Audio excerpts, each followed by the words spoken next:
owner of a popular summertime spot wants to stay open year-round, but he claims the NFTA is getting in his way. News 4's Lori Schultz has more on this story from the studio. Lori?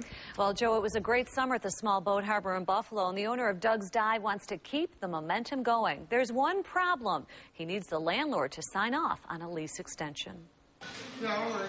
Patrons of Doug's Dive often come for the full menu and spectacular waterfront view during the summer months.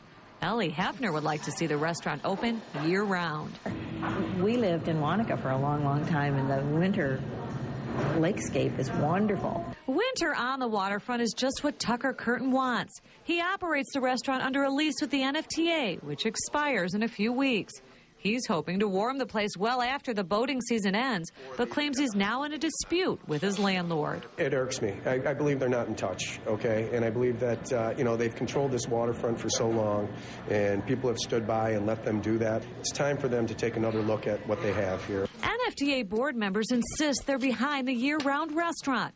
However, new heating and snow plowing costs associated with a lease extension have yet to be worked out. All we want to do is cover our costs. We are not allowed to use public money, taxpayer dollars, to subsidize a private enterprise. Curtin's proposal offers to take on some responsibilities. Well, I guaranteed them X amount of dollars, which was half of their entire snow plowing budget. They came back to me saying that they wanted me to be responsible for the snow plowing overtime.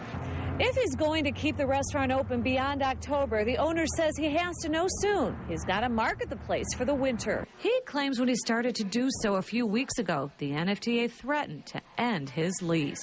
I'm not going to back down anymore, okay?